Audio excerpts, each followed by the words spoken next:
In our last segment, the focus was on the covenant concept. Israel was or was supposed to be a people with a covenant rather than a nation with a king. But Israel wanted to be like the other nations at the time. The clamor of the people was for a king to rule over them in much the same way that the kings ruled over Babylon, Persia, and every other nation of people. And the kings they got. First came Saul, then David, then Solomon, and after Solomon's death, the nation divided into the northern kingdom and the southern kingdom. Hence, we have the divided monarchy. Then came a long succession of kings, some good, some bad, up until the exile. What was Israel's experience during the days of the monarchy? Did the monarchy bring the people closer to God and closer to life under the covenant? Or did it take them further away from God's will? Bishop Richard Wilkie and Dr. Albert C. Outler are with us again for a discussion of the people with a king. Let's join them and see what happened during this critical period in Israel's history. Power and the accumulation of power tend to have a corrupting influence on people. We're all too familiar with the phrase, power corrupts and absolute power corrupts absolutely. Well, history, past and present, is a grim testimonial of what happens when the rule of life is not focused against the backdrop of the sovereignty of God. Dr. Outler, I'm wondering if you might share with us something about Israel's experience with monarchies. How and when did the monarchy begin, and how and when did it end? Formerly it began with Saul, the first king, so-called. It ended at the time of the Babylonian conquest, and the ironies and tragedies of this ending can be seen in the clear-eyed doomsayings of Jeremiah, who went through it. The real beginnings of the monarchy, however, came with Israel's misreading of her role in world history. Given the size and demography of the land that the people of Israel occupied, it was actually ridiculous for them to think of themselves as anything special in a secular sense. In a political yeah. world. Compared, for example, to some of their neighbors, and especially with the great empires of the Nile Valley and Mesopotamia. As a geopolitical entity, they were inconsequential. But there they were at the crossroads of the Fertile Crescent, and they were justified as understanding themselves as God's chosen people, but chosen for what? Chosen to be a hinge of history, to be witnesses to and examples of God's righteousness in the whole world, a beacon of monotheism in a polytheistic world, a community in covenant with the one God, rather than a world power like the others. Another aspect of this longing on Israel's part was their feeling that by being more like other nations, they would be in a position of power to compete with these other nations.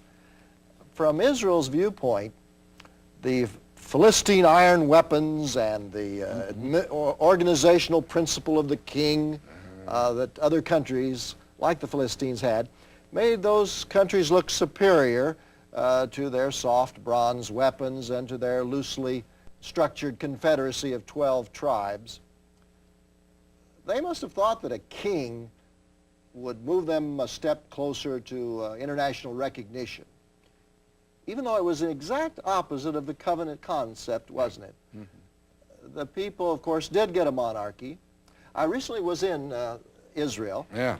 I bought a souvenir, a souvenir of David's slingshot. Now, his would have been leather, and this cost $1 American. But a boy could inflict a terrible blow with a slingshot like this. But I also saw the mountain of Saul at Shechem, where Jacob's well, and you can still drink, of course, water from Jacob's well. But that once was called the mountain of God. Right. After Saul became king, it started to be called the Mountain of Saul. And that symbolized how far Israel came in forgetting who they really were. The covenant, its requirements, and knowing that the experience in the monarchy took Israel a long way from its faithful covenant to the will and purpose of God. Is there a lesson here that we can learn, sort of a spiritual lesson? Oh, yes, of course there is. But maybe it's more like God's not preventing people when they're bent and determined on doing something foolish or wicked. St. Augustine put it this way: God created us without ourselves, but he will not save us without ourselves.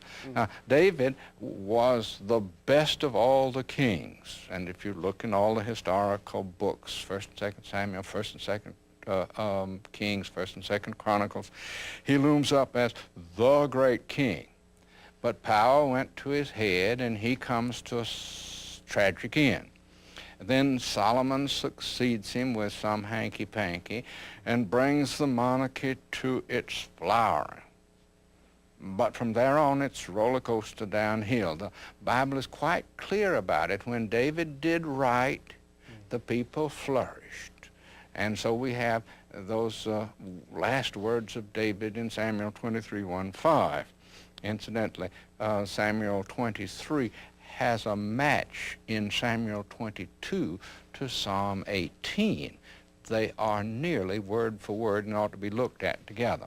Well, the last words are, he rules in the fear of God, and he is like the light of the morning, for he has made a covenant with God for all times.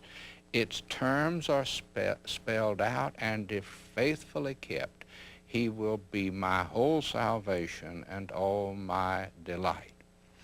Now, when Solomon died, the nation split into separated kingdoms, Israel and Judah. The north and the south. North and south. Solomon's election had not been democratic in the first place, but to his lust for power, he added a lust for splendor and show, and this drove him to a taxation program that exhausted the resources of the people.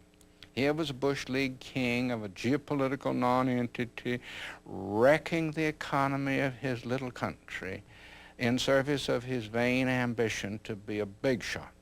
Well, he did make sort of a splash in a small pond, and yet his fame for wisdom concealed his folly.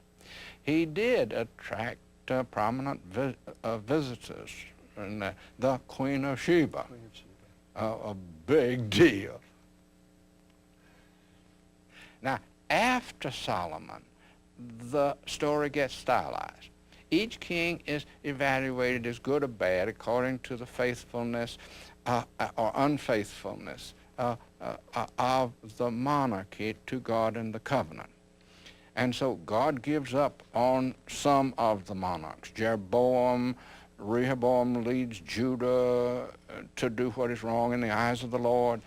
And the essence of what was wrong was never some infraction of a ritual law, Yes. but idolatry of one sort and another, and the arrogant, unjust use of pomp and power. They always look like they represent sovereignty. When in They fact, don't. they forgot that the power belongs Right. to God.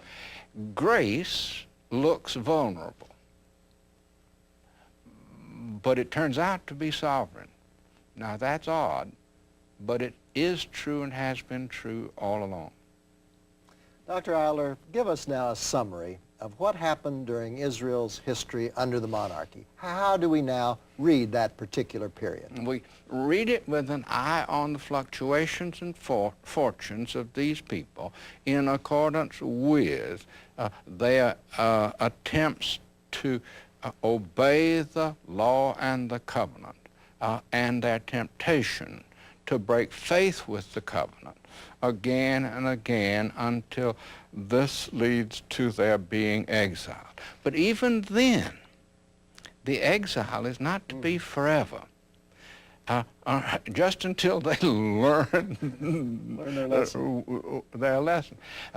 So the narrative here would seem to suggest that God does not prevent kings and people from going astray, but he always thwarts them from getting away with it.